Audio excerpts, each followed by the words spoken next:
Again. Did that for 3 years, came back to New York, and the Democrat governor, Hugh Carey of New York, asked if I would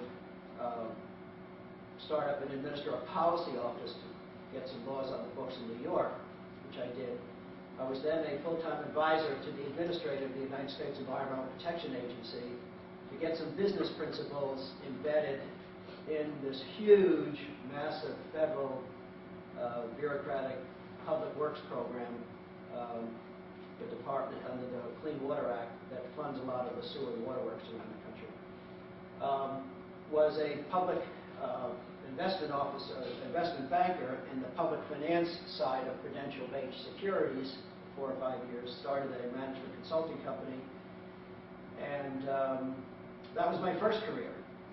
It's going along very well, and this career I have now I've been doing this full-time since 1988, but I started dabbling in it in 1979, and so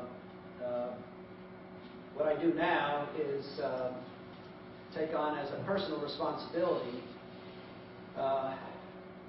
the job, I believe it's our own individual responsibility to scrutinize governmental behavior and compare government's behavior with the requirements of our state and federal constitutions, and then wherever we see an impropriety or a conflict, we should confront it, do whatever's necessary to keep them in the box. As Jefferson said, when government takes one step outside the boundaries we've drawn around its power, it takes possession of a boundless field of power. And so I took this on as a personal responsibility, and also felt that it was necessary to encourage other people to do the same thing. So I've been doing this sort of thing since 1979, so about 30 years. One wife, 4 children, 9 grandchildren.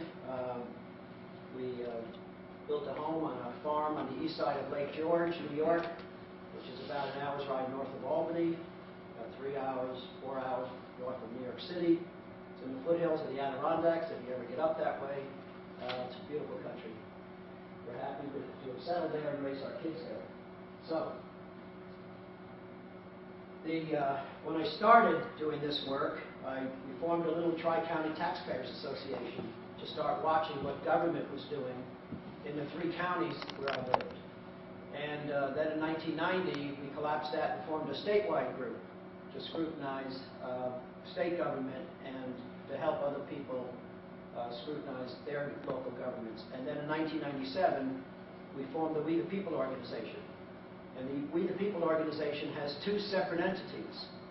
One is a research and educational foundation, and the other is a civic action organization. So the We the People Foundation for Constitutional Education is the research and educational arm of the We the People organization, and the We the People Congress is the civic action arm. We believe civic education without action gets you nowhere. Just as action without education is really for naught too. So we believe you need to do both, but firmly believe that education without action gets us nowhere. So the foundation is a 501c3, and we've been addressing a lot of problems that the government violating the Constitution. The Congress is a 501c4, and we believe that we need to institutionalize vigilance across the country. We need to make citizen vigilance as much a part of our lives as something else we do regularly. We need to be as passionate about freedom as some people are passionate about the environment and passionate about wildlife. So we have Sierra Club, the Wildlife Federation. People are really passionate about those causes. There's millions of people that participate. They write checks every day. They die. They leave part of their estate to these organizations. Well, freedom, we need to be as passionate about freedom as these other causes. So the Congress is committed to institutionalizing citizen vigilance, county by county, state by state, getting an organization in place that does 2 things: distributes information in the communities that the citizens just aren't getting from any other source anymore, the history, the meaning, the effect, and the significance of every provision of our Constitution and Bill of Rights. And the other task, to watch government and hold them accountable. So distribute information and hold them accountable. Those are the 2 principal tasks of the We the People Congress. And we're out to make that happen. I'm committed the rest of my life to make that happen. Our current project, the Continental Congress, is a We the People Congress. It's a civic action undertaking. It's not research and education. We're done with that. The Continental Congress current project is an effort to, again, bring three people together from every state, people who have a proven passion for the Constitution, people who have good character and are respected in their communities, to get together as the founders got together in Philadelphia to talk about these grievances. Picture a big room, picture 50 tables, one table for each state, picture 3 delegates chosen by the people at those tables, one vote, one state, one vote, but 3 delegates. Picture another 50 tables in that large room, one for each state.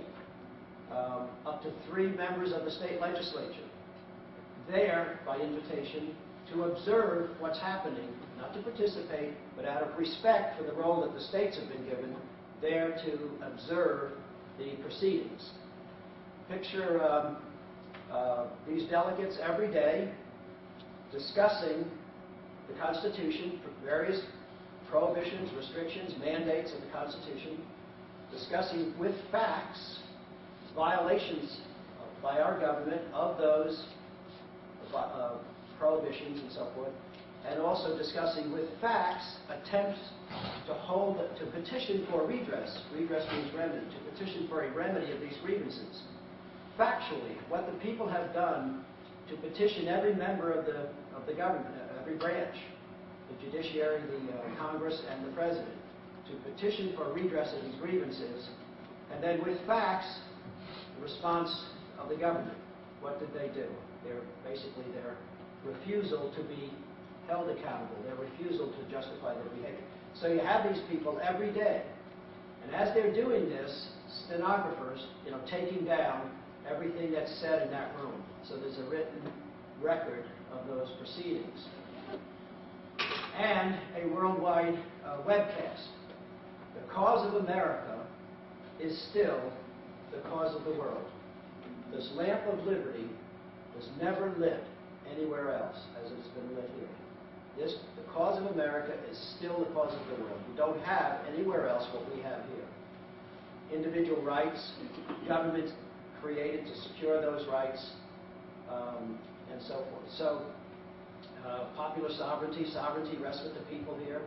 In every other country on the globe, sovereignty rests with somebody other than the people. Rests with some government, some parliament, some dictator, whatever, but not with the people.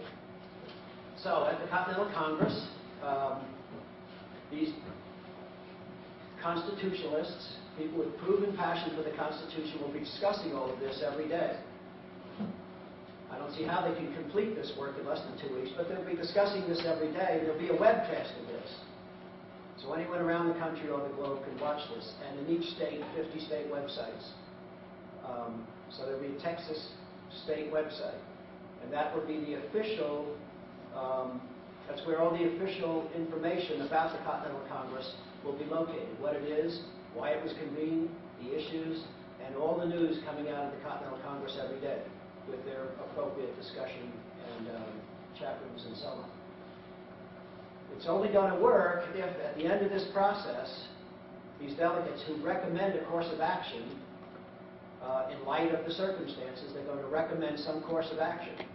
It's only going to work if there is at least 5% of the people of the country willing to participate in that course of action. Why 5%? At least, I don't know what critical mass is. Mahatma Gandhi is this fellow that brought India out from under British rule, right? And he said that when the people are up against unjust and uncivil government and laws, and they're entitled to reform or change, they'll get it only if they follow a 3-part formula. He said, if you're missing any one of the 3 parts of the formula, you're going to fail. He said, you have to be proactive, you have to be nonviolent, and you have to have a critical mass or a mass movement.